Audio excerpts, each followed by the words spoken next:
We're going. Ladies and gentlemen, Budgy Smugglers, we're back. We're back. We're back. What's going on, Dawes? Oh, look, not much. Not much. It's been a pretty cruisy sort of start to the year. Just Love chilling that. out. Love that. Having fun. We don't have a cruisy show today. We've got a ton to speak about. We've got the Aussie Open started. We've got some boxing controversy. We've got a ton. Strap yourselves in, listeners, of Winter Olympics news, because that's happening. Yeah. Because we've known about that. We've got a few new. I got a new segment this week. Oh, as you've well. got a new segment. Yeah. Okay. And I don't know. It's going to be pretty good. We forgot to say our names and stuff. Yes, I'm comedian Jeremy Dooley, joined as always by fellow comedian Steven Bradshaw. I am absolutely pumped. So just a chill start to the chill year. week. I had one show. Yes, how did it go? It was good at the Hawthorn RSL sub-branch with Jared Goundry. And Wing got up. He's the treasurer of the RSL, and he did 5 minutes. Of comedy, or was it a long speech? Look, it was 5 minutes. He spoke for 5 minutes. There was actually quite a genuinely funny premise towards the end there. So that was good. Just working on new material before Jared and myself hit the road next month. So that was good. I went out for dinner this week and ordered a salad. Okay. So I'm not sure how I feel about that. I ordered other things. Yeah, okay. I was about to not say, an idiot. Yeah. What has happened here?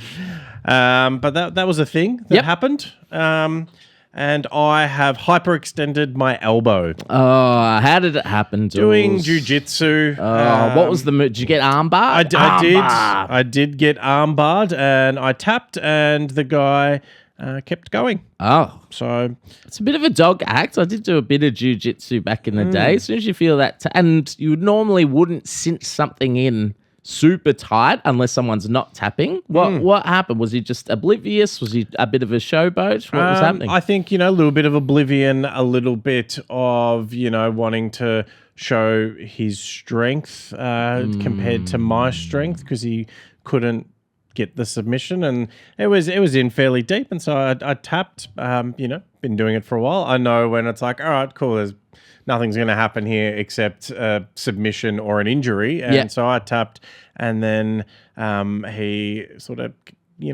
gave it a little kink. Yeah, so that was fun. How's your week been? Is he a regular of this gym? Yep. And really, how did the who's in charge of that gym? Who runs the gym? Dennis runs the gym. Dennis, did he see this incident? Well, no, because everyone was training. Yeah. There was a lot of people on the mats last night. January, you always get a big bump in numbers for New Year's resolutions and stuff like that. So there was a lot of people. But let me tell you, a lot of people heard me have a few choice words. What were the choice words? Lay it out, because I know this would have this would piss anyone off, but I'd imagine you, with your experience, first was the pain factor.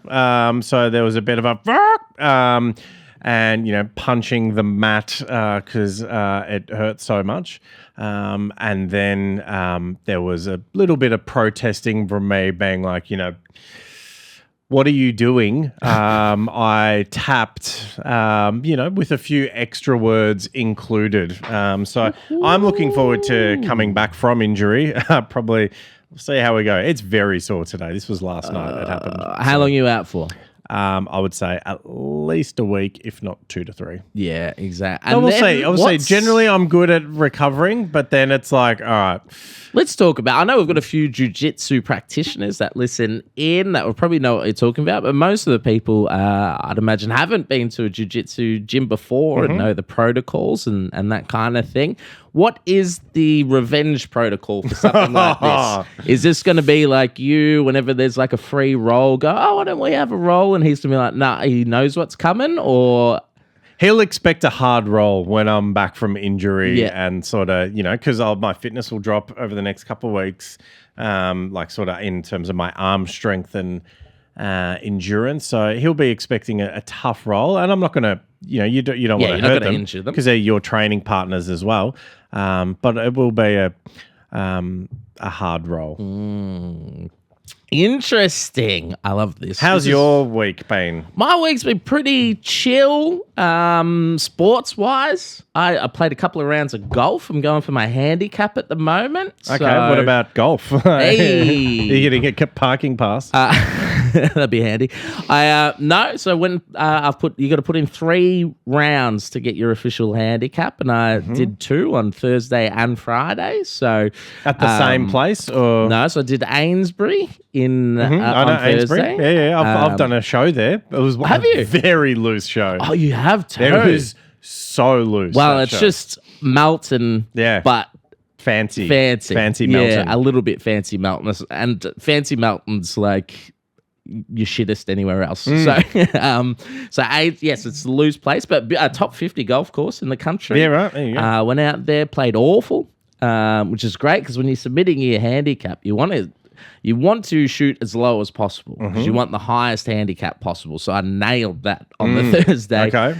And then Friday I was out somewhere in the Port Arlington type of region, whatever that peninsula is. The Bellarine Peninsula. The Bellarine Peninsula, right on the water, and it was blowing a gale. So again, another terrible score, even though I was playing really well. So everything's looking up for that. And I was in the Bellarine area. I was in the Geelong area because I had a gig on Saturday night. Looked like a hot show. Hot show. Me, Evan Hocking, and Dave Thornton. And I think, I don't want to brag, but outside of Evan and Dave, I think I might have been best on. But very fun. Thank you to everyone on Torquay Surf Lifesaving Club. We've got a new entrant in top 5 comedy food stuff. Wow. You know how we keep track of all always. the free meals that we get. We spoke about it last week, that Blackman's always put on a good spread. They do. But the Surf Lifesaving Club, fish tacos, Dools. Oh, I do love a fish taco. tell me about it, sister. And so the fish tacos was great. The issue I had is that John, the wonderful promoter that works with Blackman's Brewing and puts those shows on, What's the Joke Comedy, he goes, you want something to eat? And I was like, bloody oath, fish tacos.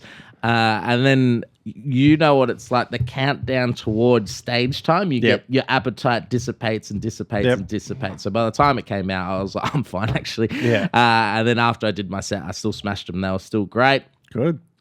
Charcuterie board. Oh, how did you even say that word? Charcuterie board. Charcuterie board with the meat. Salami and friends. Yes, all that kind of stuff. And then obviously I tried every Blackman's beer that they had, and they were all great. So that slides into the top 5 again. So they're doing good stuff, Blackman's Brewing. They did fantastic, well-run show, professional photographer, the whole deal. I really enjoy anytime I get to work with them.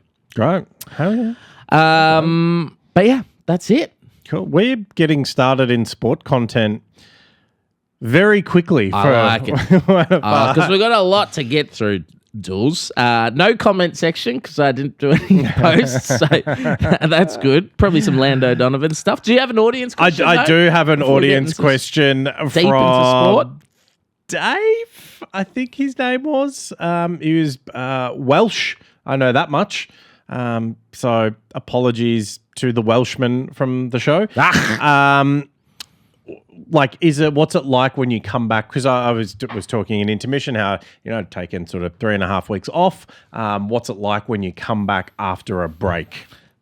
Bit nervous. I don't typically get super nervous before a gig, unless it's something unique, or maybe it's a crowd I haven't, or a place I haven't been before, or a type of venue, or whatever. But usually I'm pretty cool, calm, and collected.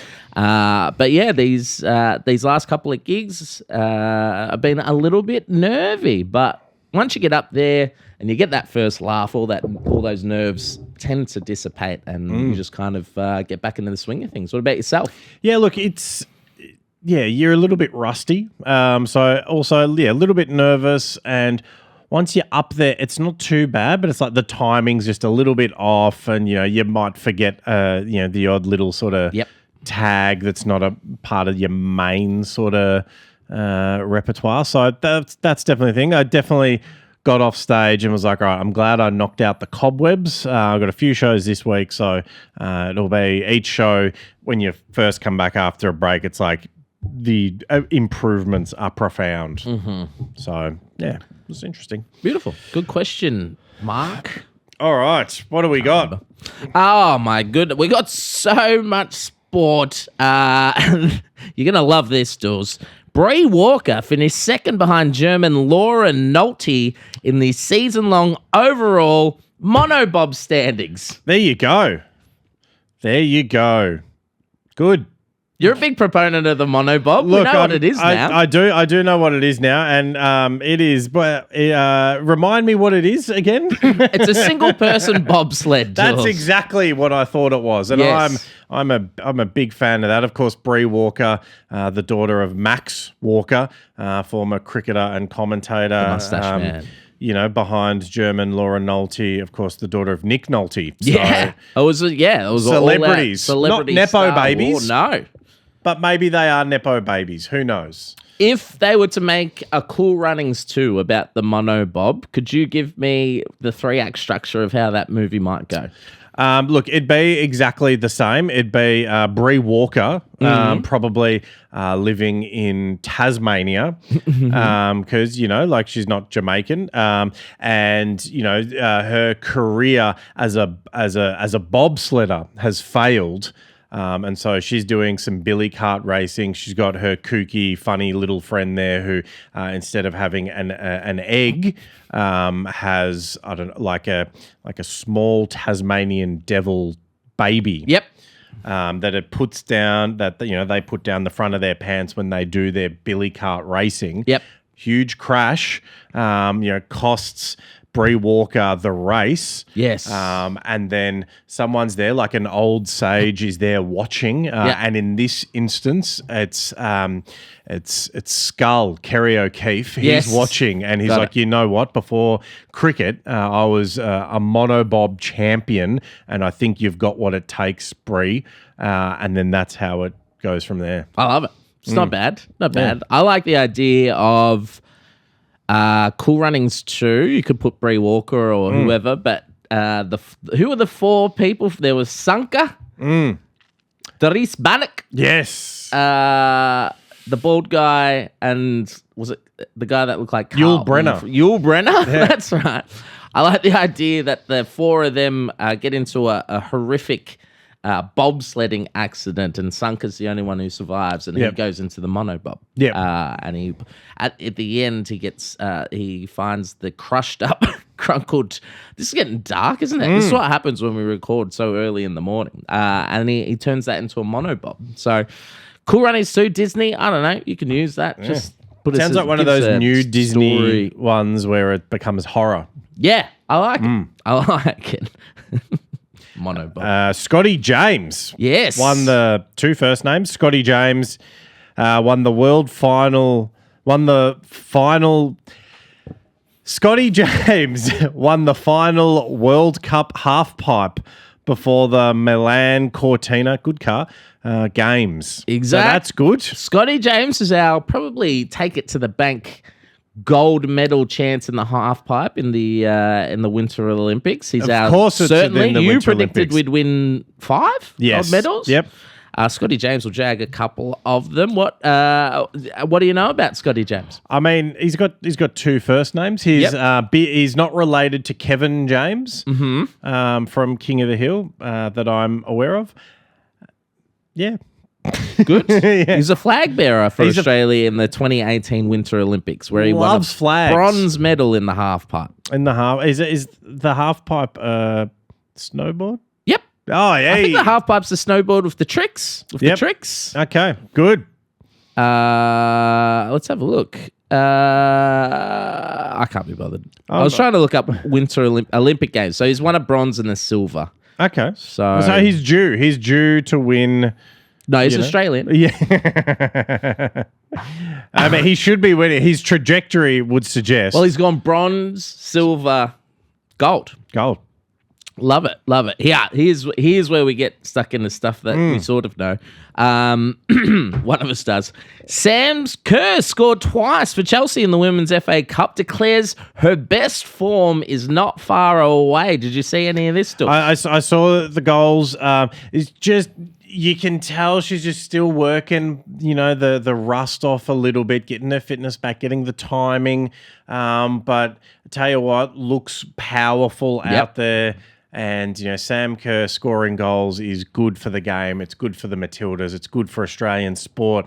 And if she thinks she's not far away from her best, then watch out, sport. I know, but two in an FA Cup seems like a lot. That seems like that wouldn't happen too often. No, I'm not sure who they were playing. Okay.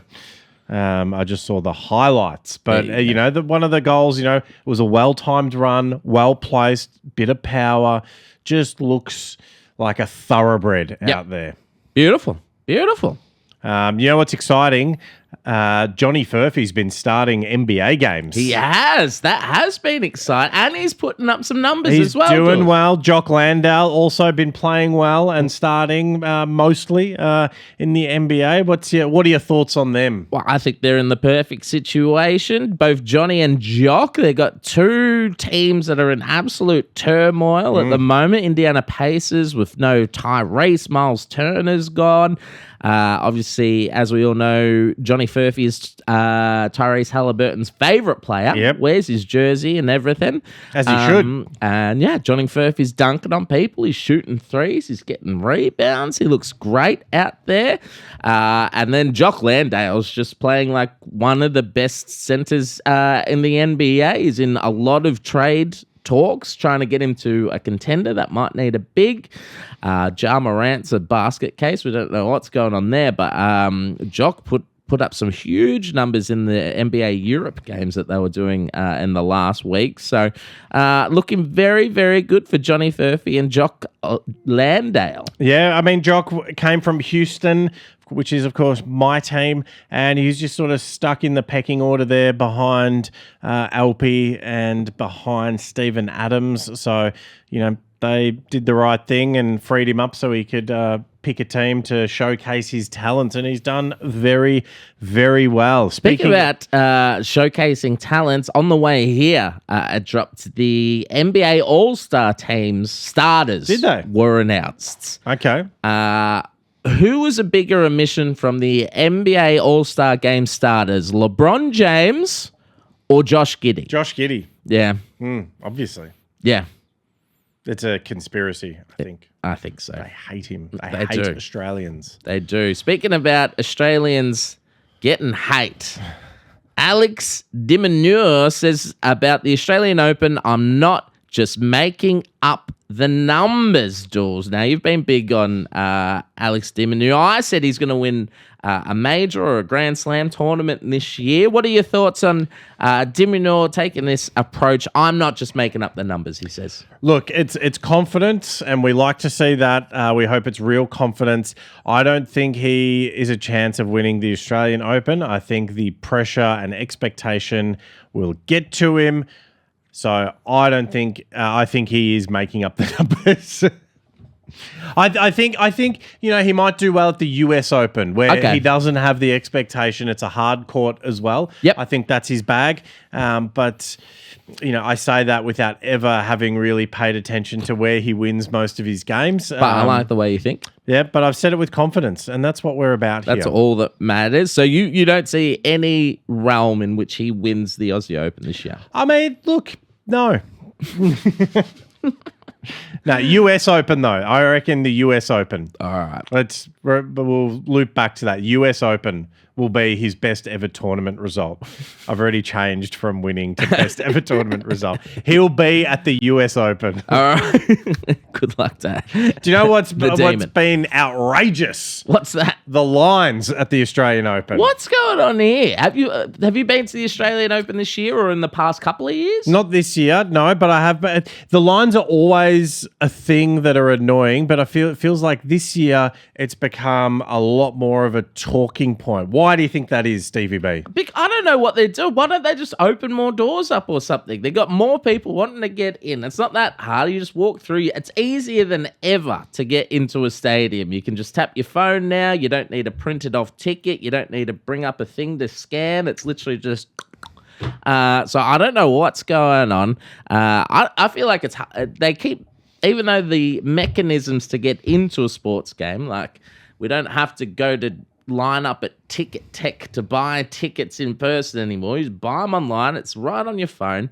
So we make everything more easier to get in, but these stadiums and these places just continuously, they hire the dumbest people. Obviously, with this beard and complexion, I'm always getting bomb checked every bloody game I go to.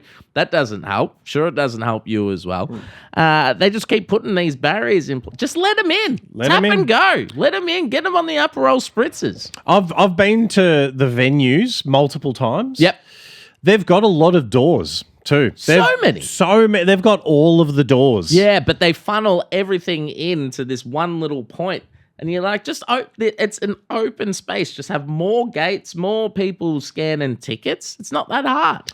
What they should do is have a door that's one big door, and just like they press a button and just like zzz, like it lifts like that to get everyone in. Yeah, just get them in there. You want them in there spending and buying stuff and you don't have to buy much to be spending at the Australian Open. You let people spend $1,000 on a drink and a hot dog. That's their prerogative. Get them in there. Anyway, I hate lining up for sport.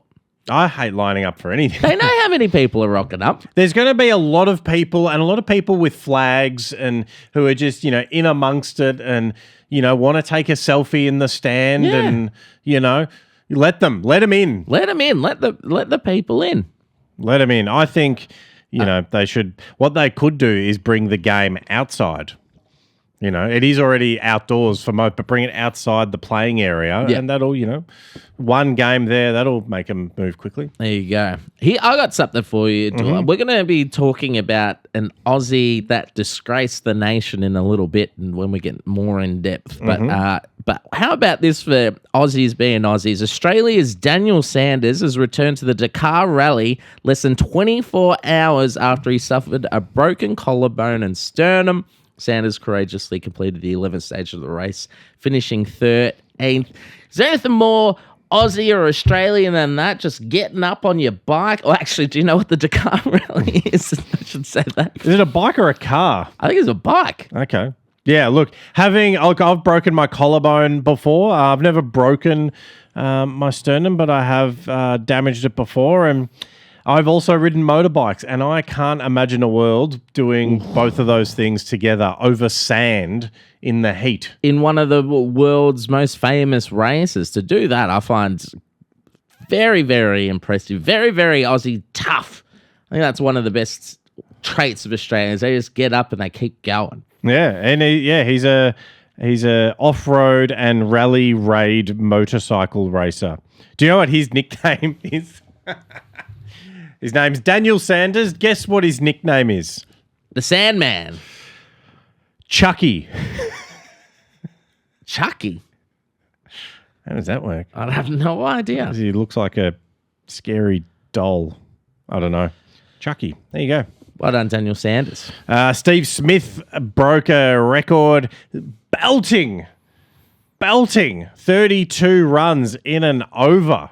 Yes, equaling my Melton Primary School record for most runs in an over, coincidentally. Wow, break it. How did that over go for you? Like, do you remember, of course you do. Do you remember, the ball by ball, what happened? Who was bowling? A nuffy. It was, I believe it was like a Lightning Premiership type situation. Yep, so for the school? For the school, Melton Primary School. This wasn't like a backyard cricket situation. This is, I had to get up in the assembly and receive an award. Stuff, yeah, I had to represent the school.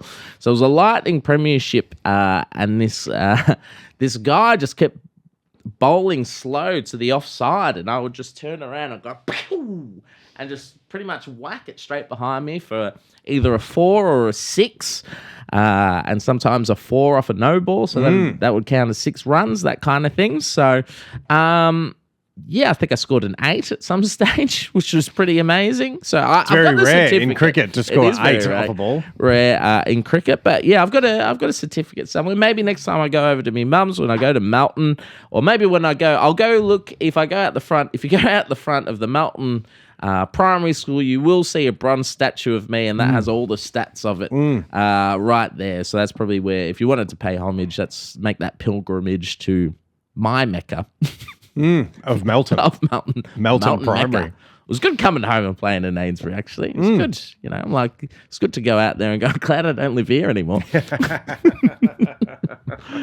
But yeah, good on Steve Smith for doing that. I did it as a small child, so it can't be that hard. No, exactly. Why isn't any? Yeah, that's wild. Maybe he's been watching the podcast or listening to the podcast and was like, you know what? I could be better. He could be. I could be a kid from Melton. One day, champ. Oh, Geraldton windsurfer. Oh, I know you're a big fan of windsurfing. Sarah Kenyon, the Kenyon, Chris Champagne Kenyon, is a throwback reference there, has been crowned the sport's under-18s women's world champion after a tight contest off the city's beaches. Under 8, another world champion in windsurfing. Break down the scoring of how you win a windsurfing. Is it a race? Is it tricks? I don't know if anyone knows. I think it's racing, tricks. You know, are you like going around little, buoys / buoys for our American listeners? But who knows? It was popular in the 80s. Was windsurfing? Yeah. It was I think so. And it has slowly died down, but maybe it needs a beacon of hope and light and wind. And Sarah Kenyon from Geraldton, from Gero, could be that person. Hello to honorary Budgy smuggler Brandon Demura, who lives in Geraldton and sends me messages often saying he loves the show. Oh, thank you, Brandon. Well done to your neighbour for winning the Under-18 World Championship. So the key competition disciplines, you touched on all of them, Jules. You got your slalom, which is you're going over the buoys. You've got your wave, so maybe a traditional surfing where you're carving it up and stuff. You got freestyle, which I'd imagine you should just go out. You gotta swim. You just swim. No, they're way cooler than swimmers. Yep. They, maybe they carve it up or whatever. Then you got Formula course racing, which is kind of like against a traditional cars. Yacht. Yeah, they put wind on a skateboard. Yeah. And they do that. And then Super X, of course, which is a mix of slalom and freestyle. What happens at a windsurfing event when it's not windy? They become... Do they surf? Yeah, they just become swimmers and surfers, maybe. Okay. I don't know. But yeah, I obviously been followed windsurfing for years. But very happy. We've got another world champion. Every week, we seem to have a world champion in something here on the Budgy Smugglers. I feel like if you're into windsurfing, you need a big car to yeah, fit all or the gear in. Roof racks. Or do the kites fold up? Don't know. They're pretty big. I was in Torquay recently and having lunch at Folklore. Yep. And I just, while you're sitting there and eating, I just saw a windsurfer that just couldn't move. They just kept falling over. Yep. You could tell that maybe they were a newbie or something like that, but you just watch it go. No wind. No wind. No, he was going nowhere, and it was hilarious. Yeah. You ever windsurf? Nope. Okay. Nope. Give it a shot. Ask me if I plan on windsurfing. Do you plan on windsurfing? Nah. I actually kind of want to do it. Yeah. What about kite surfing? That seems... I flew a seems kite dodgy. when I was a kid. Yeah. I do know quite a few kite surfers, and they love it, and they are all a little bit unhinged. Yeah, you have to be, right? They are all they're just the sort of person you're like, you're very pleasant right now, but I reckon there's a little bit of insanity in there. I think you kind of have to be, but that's what I love about it. I mean, who thought, you know what, I'm going to take a kite and think I'm going to put it on the water, Yeah. with a snowboard.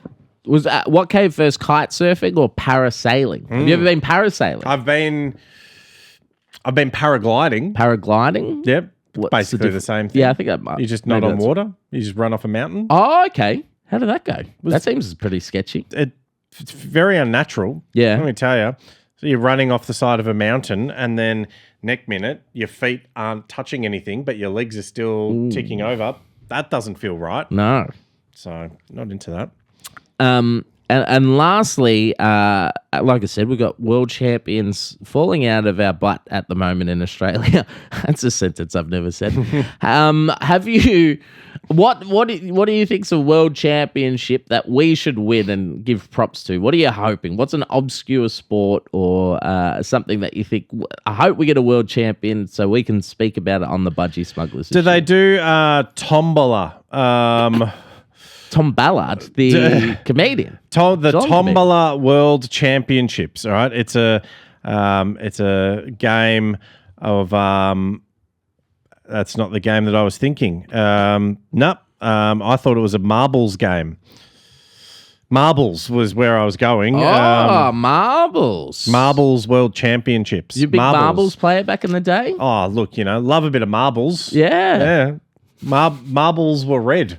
Did marbles get banned when you were in primary school? They did. Yeah, they did. I think there was like a statewide or Australia-wide ban because it would just be punch-ons. Yeah, non-stop. Especially you had like one of those extra large ones. Yep. You just piff them in there. Marbles got banned. Yo-yos got banned. Yep, yo-yos got banned. Everything got banned. Nah. Fun police. All right, here's one for you. I'm keen to hear your thoughts.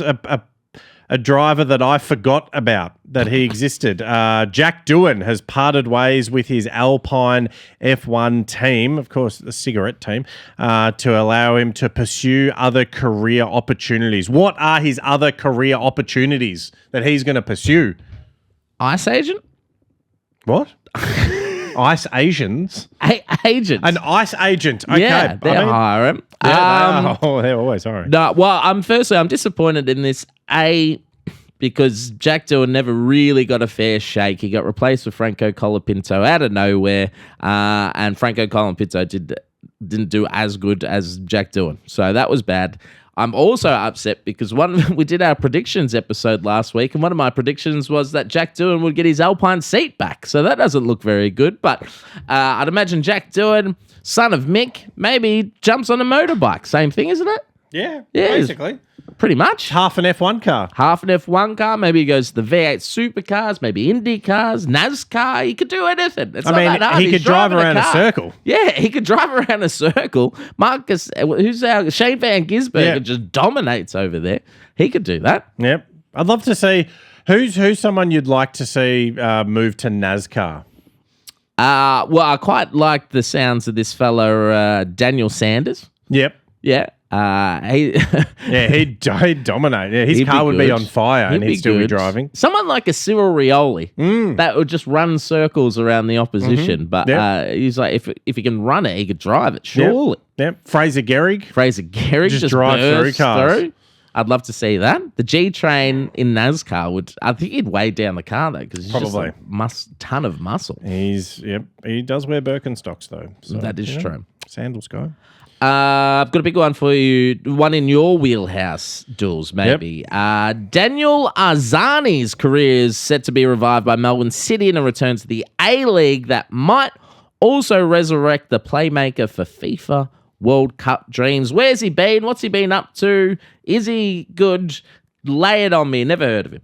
So, Daniel Arzani started out there, actually. And it's interesting, Melbourne City, that's the second Melbourne Victory player that they're getting back, I'm assuming, on loan to help them go to the World Cup. So the big question is, what's wrong with Melbourne Victory that some of their players who did very well at Melbourne Victory, well enough to get into the Socceroos and to then get an overseas deal, move to Europe, Ryan Teague being the other one. Now their careers maybe it's a World Cup year, so Europe's a long thing, but World Cup year you want to be playing minutes, but they haven't gone back to Melbourne Victory. They've gone to their biggest rival. What is happening at Melbourne Victory that they don't want to go back there? That's the big question. Daniel Arzani, I mean, if he gets a lot of minutes and he's fit and he's working hard both ways, not just attacking, he's a chance. He's always a chance, that type of player, but he's going to have to really set the league on fire when he returns. What type of player is he, Dools? He's a very creative player. He's an attacking player, likes, a lot of trickery, a few step overs. In the past, criticised for not tracking back defensively. Ah, yes. He's if you're putting it in AFL terms, like he's your forward pocket. He'll do some wild stuff, but then you may not see him for 3/4, and then bang, turns a game. There you go. Who's his AFL comp then? Nick Watson. Nick Watson, the wizard. The wizard.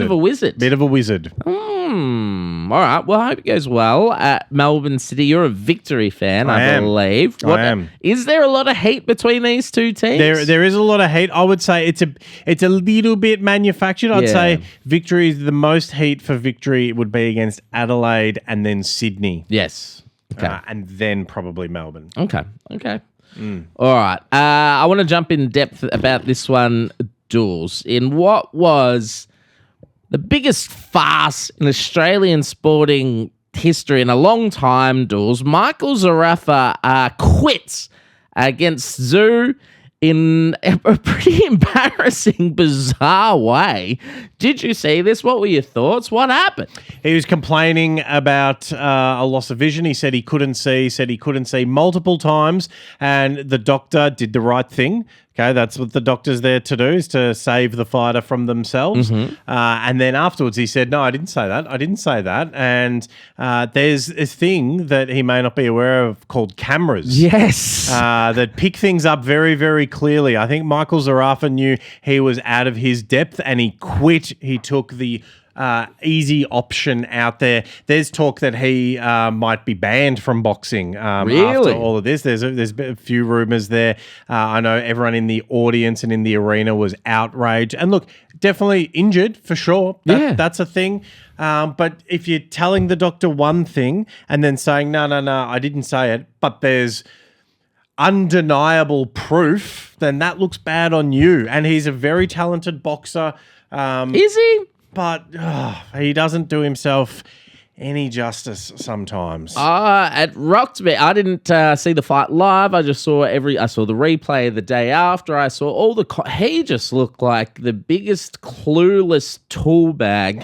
When at the end of the fight, I was like, I said it was blurred, but I was fine. And I was like, and then it's like, no, you didn't. You clearly you're getting heat there for a bit.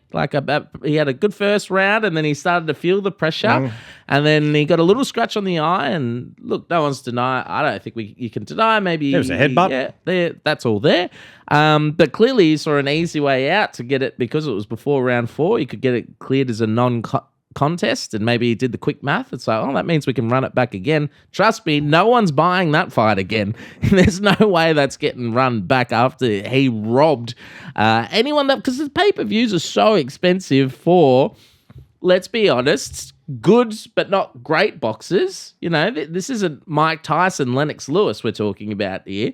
And then for that just to be an absolute sham, and then for him to lie about it constantly, it just I thought what has become a bit of a farcical sport, even more of a farce. And then and I think that reflects badly on people like Jai Apataya, who's actually out there. He's winning. He's undefeated. He's, one of the best, if not the best, cruiserweight champions in the world. Just signed to the new Zuffa Boxing in the last 24, 48 hours. I think that makes Australian boxing look bad, and then it makes some of these great competitors going out there and doing it for reals. What's the, Kayla, whatever her name is, the one with the OnlyFans. This isn't helping her career.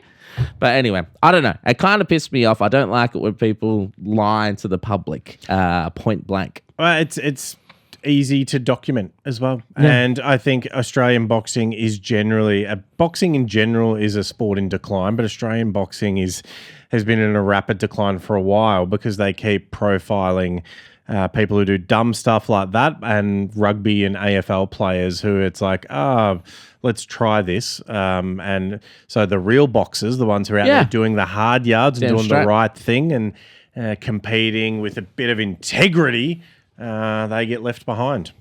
It's a circus.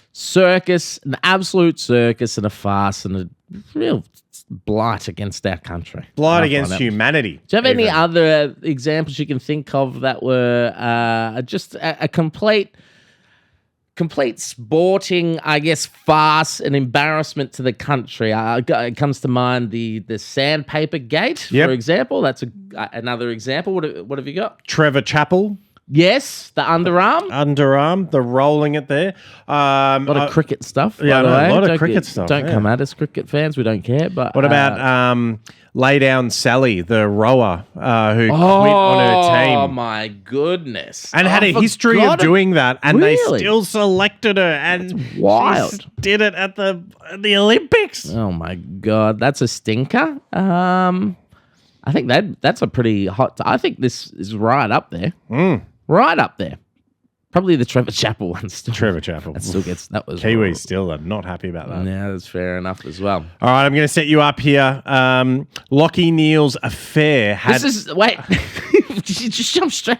We've missed something, Jules. Oh, we've missed the pitch. We've missed the pitch. And get around us. This is a new segment that I want to get your thoughts on before we jump into it. Is this the same as my segment? The pitch is your segment, but I forgot. What's the name? I don't know. Get Around Us or the pitch? That's fine. Get Around Us. I like Get Around. That was the one. Get Around Us. So this is the new segment, Smugglers, where one of us each week will be swapping turns. We're shamelessly trying to get brands to either give us money or product. And money would be good. Money would be ideal. Preferably money, but we'll take the product as well.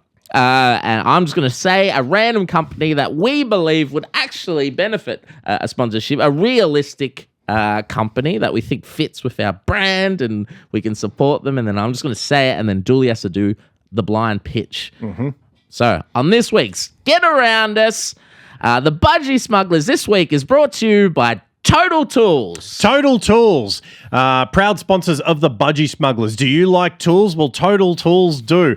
And there are no bigger tools than Jeremy Dooley and Steven Bradshaw, hosts of the Budgy Smugglers. We know that Jeremy Dooley has never seen a tool in his life. I'm not sure about Steven Bradshaw, but I know that Jeremy Dooley, I do not own. I've owned 3 hammers. 3 hammers? 3 hammers, and I've paid for none of them. Yep. They've either been left by housemates or my grandfather gave me a hammer. It's covered in rust. So I think Total Tools are the perfect sponsor for the Budgy Smugglers because nothing says sports podcast like a good tool kit. And sports athletes have a big, deep toolkit in their bag, and they go to Total Tools for all of their off-season renovations. Total Tools, proud sponsors of the Budgy Smugglers podcast.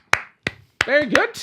Very good, Dooley. I assume they sell tools. I think they do. I've also got about 17 different screwdrivers, and most of them are Phillips heads. I think Phillips heads. Who's using? What's the other one? Flatheads. Flatheads. Type of fish. I've got I got some tool. I got like a big tool kit. I got the Ryobi stuff. Got a sander. The saw. What's that called? Saw. A saw. And a drill. Okay. Yeah, I got some tools, man. Yeah. Yeah. Total Tools. Get around it. So this. That was good. We'll tag them. We'll tag them. So this is a new segment I want to bring to the pod, Jules. I haven't spoken to you about. Basically, I want to know what they're talking about. You know these sports articles that no one cares about except for like the Daily Mail or news.com. Yep. Like these sporting off the field stuff that has nothing really to do to sport. Sometimes it's interesting and makes the news. Sometimes it's just complete waffle. And the tentative title of Off-Field Antics is it. But like Smugglers, please help us with a name for this segment. But each and every week, just something outside of on-field, what's happening off-field. And you can take us away for this one. Okay. Lachie Neal's affair has allegedly been going on for 6 months before he got caught, and allegedly they weren't really shy about hiding it. Oh, gym antics I was hearing. Stevie B, who do you feel most sorry for in this situation? Well, you've got the four parties, right? You've got Lachie, Neal, his wife, the lady that's cheating, I don't know their names, and her husband, Lachie, Neal, and the girl. No one feels sorry for them, right? No. That's the lowest of the low. There's nothing worse than cheating on your wife, on your partner, or your husband. But to do it to your best mate as well, Wayne Carey type stuff. So who do you feel most sorry for in this situation? Is it Lachie, Neal's wife? Or is it the best mate's husband? For me, I think it's Lachie, Neal's wife, right? She's in the news and all that kind of stuff, and she's getting a lot of sympathy, rightfully so. So I think she's the right one to feel most sorry for in this situation. I do feel bad for this guy though, from the fact that he's getting not much love from the media or whatever. Obviously, there is sympathy there, but he's kind of this forgotten fourth wheel. That's like, my wife's been shagging Lachie Neal. That's got to hurt. I don't know. What are your thoughts? Who do you feel sorry for in this situation? Well, I feel most sorry for that guy because the Lachie Neal's ex-wife, social media profile, doing all the online sort of stuff. Yeah. This guy's just a random regular dude. Yeah, and now he's just like, okay, and he was doing pretty well for himself. So yeah, he's I feel sorry for that guy. I do feel sorry. Maybe it is him. Maybe he's the one who I feel most sorry for. Because he's just like, oh, my wife's been cheating on me for 6 months. What? Also feel sorry, and you touched on it as well. For the Brisbane Lions. Anthony Stevens. Because that's got to be tearing up some old wounds. Oh, no. That keeps coming up as well. Like every article, there's a line in there that hasn't seen anything like this since Wayne Carey. Kelly Stevens. Kelly Stevens. Did they end up together? I don't know. Kelly and Carey? I know, because Gary Lyon won the Wayne Carey Award one year, and he's still with Billy Brownless's ex. That's a weird thing, isn't it? That is very weird. But yeah, that's off. What do you think of that for a segment? Off-field antics. Yeah, I mean, is this a weekly segment? I think it's a weekly segment. Okay, we'll just find the we just most. need stuff to happen every week. This one's actually quite interesting. It has been in the news, but often I'll be maybe doing some research for the show, looking at what's happening, and I'll just see something, and I'll just be like, "Who gives a shit about that?" And I think we should talk about it. Yeah, we will now. We will from now on. Oh no, the Jules quiz is back. Okay, I change this every time I do it. It just says that. But I just wanted to know in the quiz, Jules. Yes. How many times have you watched Heated Rivalry? I don't know what's Heated Rivalry. Just say lots. Lots. All right, I'll cut that in. So Heated Rivalry. You haven't heard about Heated Rivalry? No. Is it on new show? I don't have any of the streaming services. It's blowing up. You don't have any of the streaming services? Nope. KO? Oh, I've got the NBA app. Yeah, well, that's more expensive than all of them put together. That's why. You don't have KO? Nope. Don't have Disney? Netflix. What do you? You've got a little baby at home. Are you watching Blu-rays? No. VHS? No.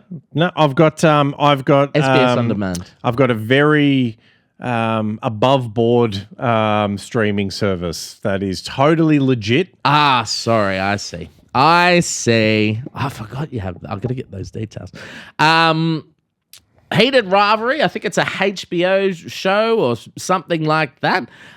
Very popular with the ladies. It's about these professional ice hockey players, I believe in Canada or something, that are gay lovers. And it's hot and it's steamy and everybody's watching it and literally getting behind it, Dawes. I think you'll love it. Okay. Sure. Sounds it's... That didn't work as well if you didn't know what Heated Rivalry was. No. So thought you'd give me more on that, but that's okay. If you'd said to me, what is Heated Rivalry about, I would have had 100 guesses and none of them would have come back like that. Well, this was great. I apparently... Heated Rivalry, right off that, I would take that as a a sports documentary about Jimmy Butler's exit from the Miami Heat. That's what I would have gone with. Yeah, that'd be good. I'd watch that. Yeah. I forgot what I was going to say. Oh, no, this is it. So apparently, much like Drive to Survive has raised the watches of F1, apparently the NHL, the National Hockey League, is experiencing a new lift in viewership off the back of heated rivalry. And a reporter asked a professional hockey player, what do you think of...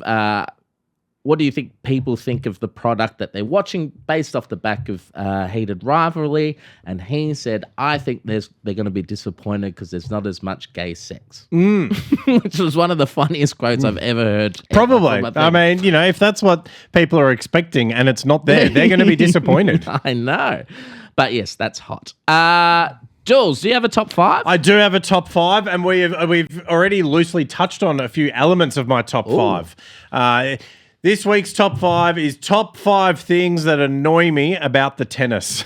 Okay. About specifically the Australian Open. Okay. Top great. 5 things that annoy me specifically about the Australian Open. Love this. 1. Coming at number 5, all right, is the parking. Car parking is bad. There's no parking. There's that one car park. And that's why it's bad. I remember, for a few years I worked at the Collingwood Football Club, which is, of course, directly across the road, and we couldn't park anywhere. All the parking was full. Even the staff car parking was full because everyone would get there to then go to the tennis. It was a disgrace. It was very difficult. You have to park kilometres away. Public transport's cooked. I don't like that. That's number 2 is that people are going there now to not watch the tennis. Yes. They're just going for a bit of vibe, a bit of a bit of atmosphere. Get a day out on the lawn, see Kid Leroy or the Veronicas. It's so expensive. Why would you go there and not watch the thing that you're there for? Yep. I don't like that. Those people, they're coming in at number 4 or 2. I've started this doing the numbers the wrong way, and it's thrown me a little bit now. Coming in at number 3, the thing that annoys me most. We've touched on it already, the lines. Ugh. There's too many lines, and that's not just to get in to watch the game. It's for food. It's for drink. It's annoying. People shouldn't be lining up for a sporting event in an arena in a precinct where they've got lots of doors and gates already there, ready to go. Just let people in. You said it, because you've got the line to get it in to the precinct. Then you've got to line up for a drink. That takes forever.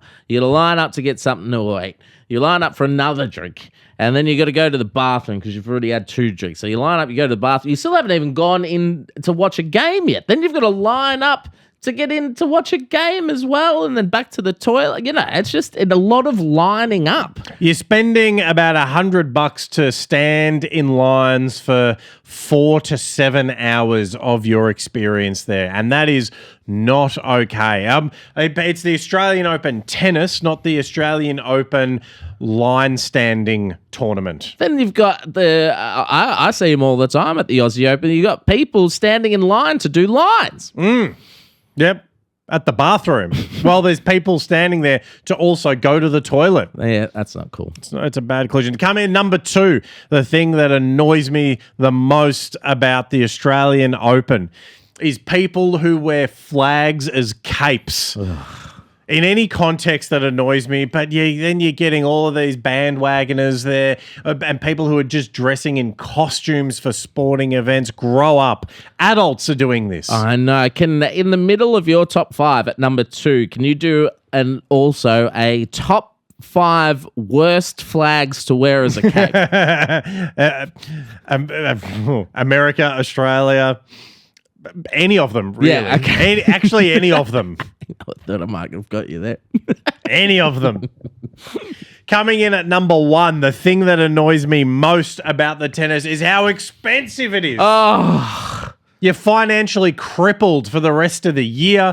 And that's just after a packet of chips and a drink, and not even an alcoholic beverage. It could be a light refreshment like a bottle of water. It's so expensive there. It's hot, and so you're always wanting to, get a cool, refreshing drink, but it's so hot there, and you got to spend half your time lining up, which is exacerbated because there's no shade, and then you got to spend $100 for that food. It's plus $100 to get in there. It is a terrible day, and it is a drain on good Aussie taxpayers' money and finances, and we deserve better. Damn straight. I feel a bit lightheaded now after that. You did. You got to breathe, brother.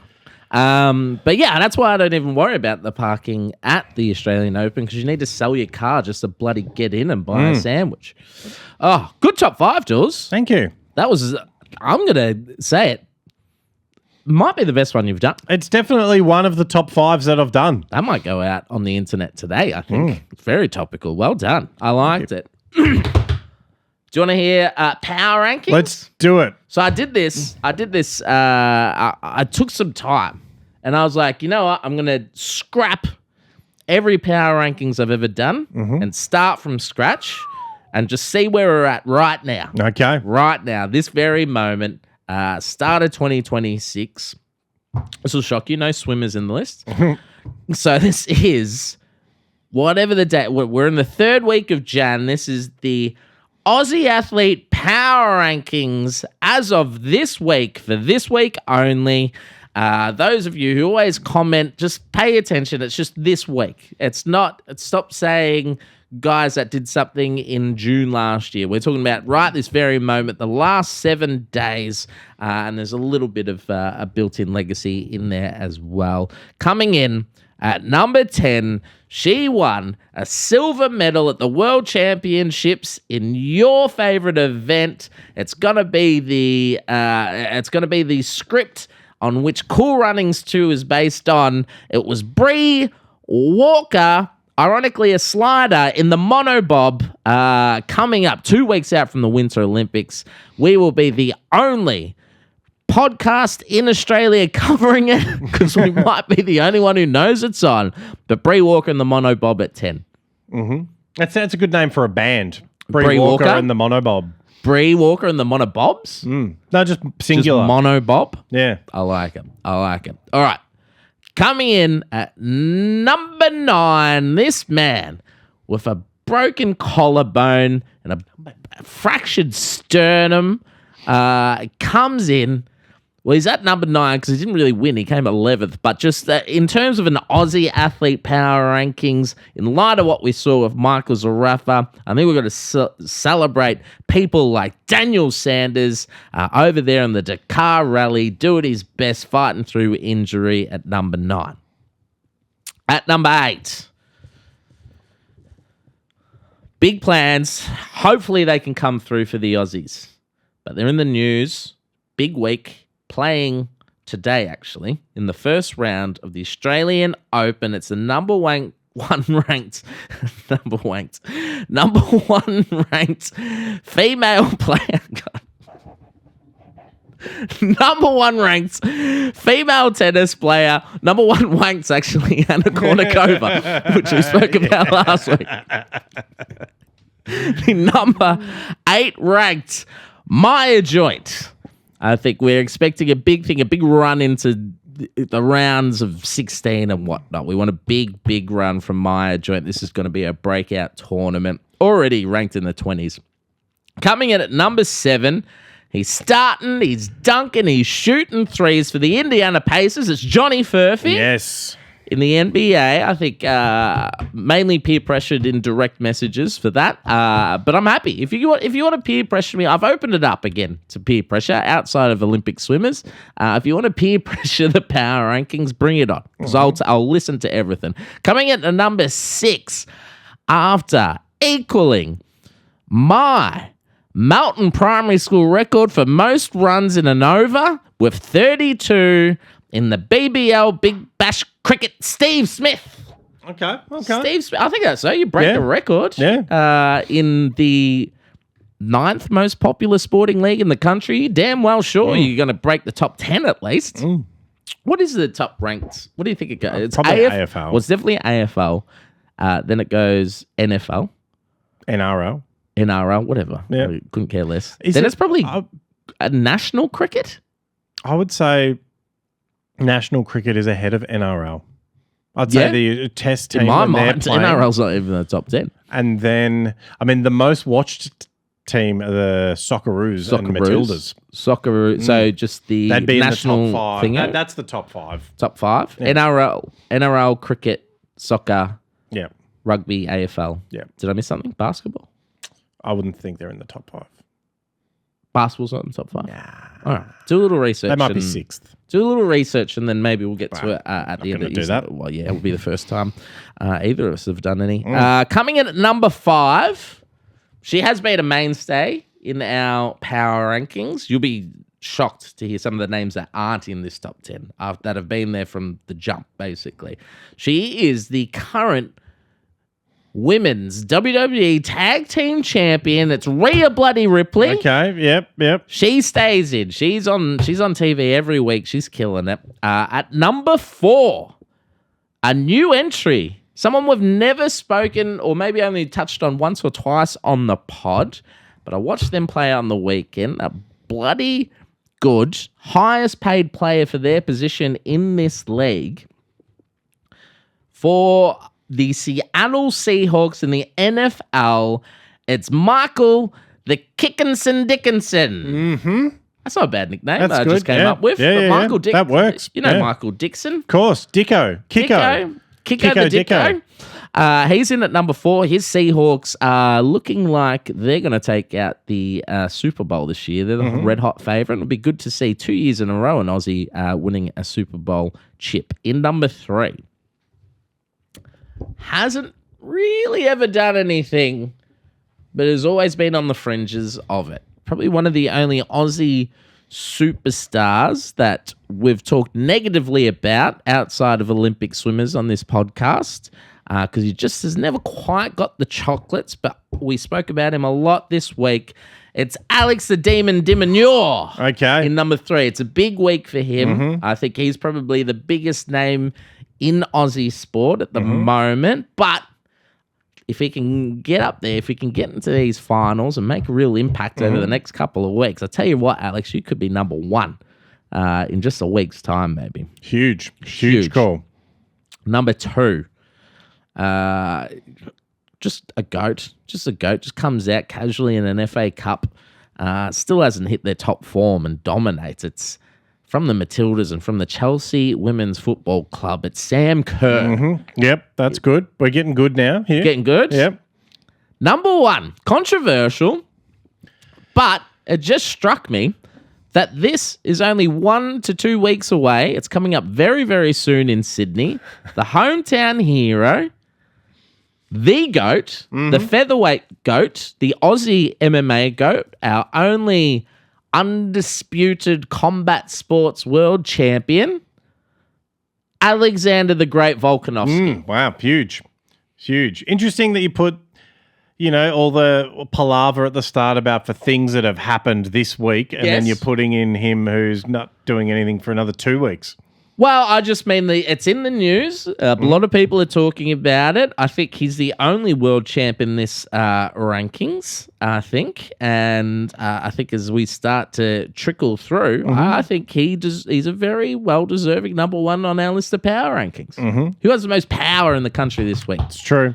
It's Yep. Alexander the Great Volkanovski. Yep. He talks, we listen. Okay.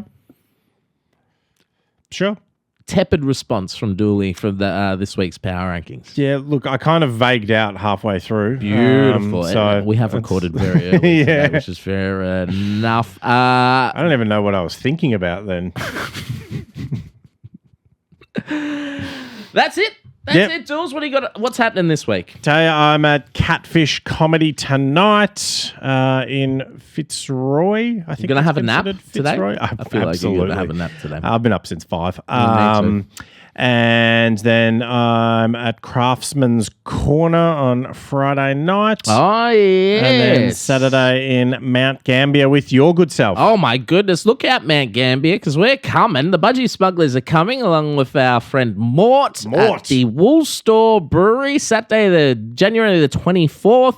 Going to be a fun show out there. Beautiful venue. First time in Mount Gambier. Have you been to Mount Gambier before? No. Have you? No. First time? First time. Did you say that? Looks like Jules is ready for a nap now. So I'm looking forward to that. I'll also be in Geelong on Thursday at the Nash Hotel, also with Mort and Sam Zito for a little Geelong Comedy Festival rewind. The best of 3 sold out comedy shows at the Geelong Comedy Festival. Come and check those out. That'll be good. There you go. Good stuff. We'll see you next week, Smugglers. Thanks. Bye. Bye.